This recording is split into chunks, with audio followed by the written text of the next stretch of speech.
Well, friends, it finally happened. After over 20 years of buying mostly vinyl records, I looked around at my purchases this year and realized I bought more CDs than vinyl this year. Now, there's a few reasons why I think this happened. The first two are kind of obvious, but the third one, it gets some people really riled up. It's about tax. And lastly, I'm wondering, am I done buying vinyl altogether? Let's talk about why I bought more CDs than records this year. Okay, first, let's get the elephant out of the room. Yes, I understand my channel's name is Forever Analog, and yes, I know we're talking digital music today. Don't give yourself carpal tunnel leaving that comment below. I understand the irony. Now, the first reason why I bought more CDs this year is simply because I spent more money upgrading my CD technology in my playback system by buying the Urd transport from Shit Audio. Now, I've made plenty of videos about that transport, so I'm not going to repeat myself here. But it occurred to me that when I was buying vinyl records, I always made sure I was spending money to upgrade my turntable or my cartridge or my phono preamp to make sure that I was getting the best sound possible from the vinyl. And yet I had stopped doing that with CDs. I was still just using a old cheap CD player. So it occurred to me, if I upgrade the CD player, will that make me fall back in love with my CD collection? And that's exactly what happened. The Urd paired with the appropriate DAC really made me hear things in my CD collection that I had not heard before, and made me realize that CDs didn't sound as bad as I had thought I remembered that they sound.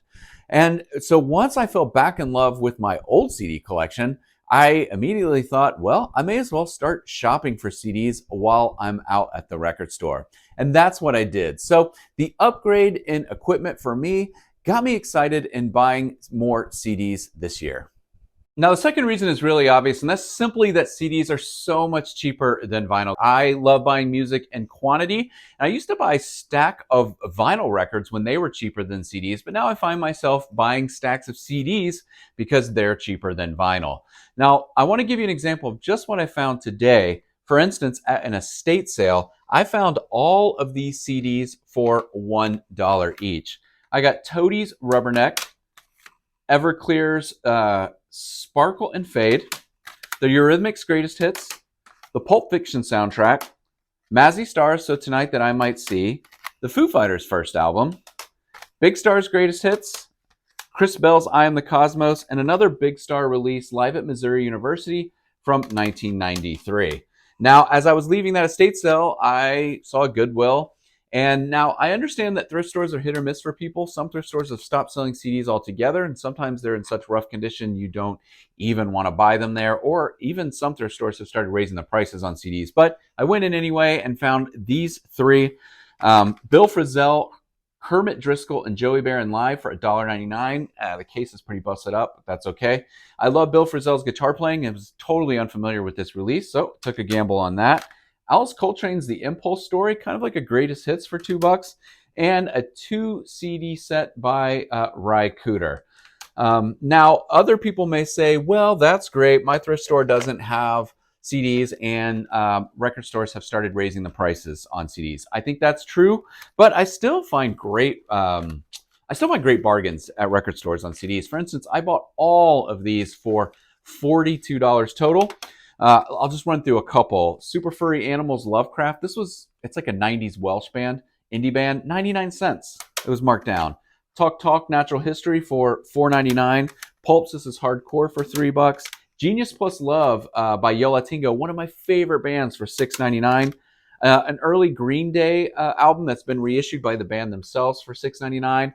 We as a family are going to go see Green Day and Rancid with Smashing Pumpkins this summer, so I thought that would be fun to have. Blink-182's Greatest Hits for $4.99. Can's self-titled album for $6.99. Joy Division's Unknown Pleasures for $6.99. You would think I have this on vinyl, but I don't. And I think a new reissue is at least $25 to $30. So I'll take it for $6.99. And Chavez, one of my favorite 90 bands, Gone Glimmering, $3. Like I said, all those were right around $42, which is kind of close to what a brand new LP would cost.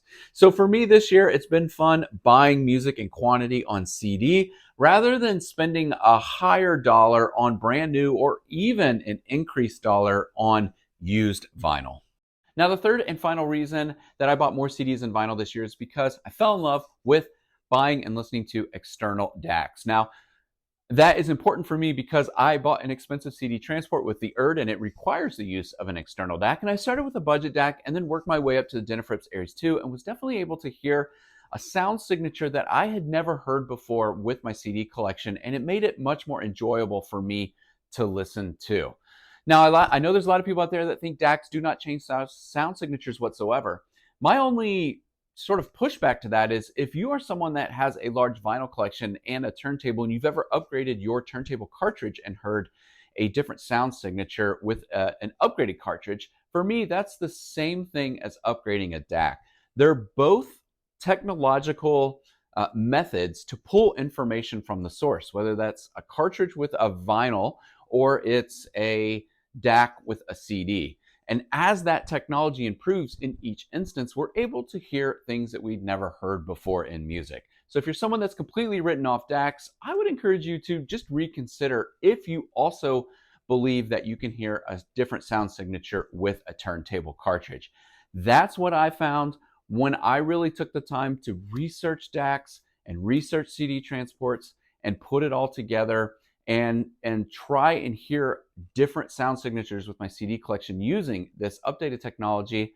I could hear a difference in sound, and I really enjoyed it. And that enjoyment led me to wanting to buy more CDs this year. So am I done buying vinyl records altogether? No. Listen, I go thrifting, record shopping, estate sales, garage sales every weekend. If I can get out and find a deal, I'm going to try. And let me give you an example. I was recently traveling for the holidays in Alabama, and I saw a crate of records at the thrift store. And I'll be honest with you, I actually thought, I don't even want to go through those. I'm so tired of looking at junky thrift store records. But I did. And I'm glad I did because I found Roy Ayers' Ubiquity Everybody Loves the Sunshine for $1, and it's actually super clean. I bought a collection of records from a family member recently, and it had classical Indian ragas included. I really enjoyed listening to this. I mean, I don't even know what I paid for it when you calculate all the records that came in the collection, but this has been interesting. As well as I was recently visiting my sons in college in Chattanooga, and I found Mark Isham's Film Music, which is a Windham Hill release, $3, and it's sort of an interesting blend of music, score music with early synthesizer sounds. Again, it was $3, and why not take a risk? I think where I may be just dialing back the vinyl purchases are the brand new ones for like $45 or $55. And it's something that I'm not exactly sure that I'm really going to get that much listening time with. Like a great example would be the new Wes Anderson movie, was it Asteroid City? I think that soundtrack was $55 when it came out. I can hold off on that. I would rather spend that $55 on an assortment of CDs, even cassettes, and new and interesting affordable vinyl records that are used to me. So yeah, I'm not done buying vinyl records. I'm a format hoarder. I just love to see the physical items on my shelf. That's how I know what I want to listen to. I'm just not good at streaming music and trying to figure out. I just scroll and scroll and scroll. It's kind of like when you like log on to Netflix and you just go like this for an hour and then you don't even feel like watching something. That's how I feel when I'm trying to pick something when I'm listening to streaming. It's still very convenient and I like it, but at the end of the day, I just love physical media. So I'm going to be buying it as much as possible. But we all have limited budgets, and my budget this year has just gone more towards affordable CDs than it has brand new vinyl records, and that's been fun for me. Well, those are the reasons why I bought more CDs this year, but I'll be honest with you, my format preferences change every year. In fact, this time last year, I released a video explaining why I still enjoy buying vinyl records. If you'd be interested in watching that video, you can do so by clicking here.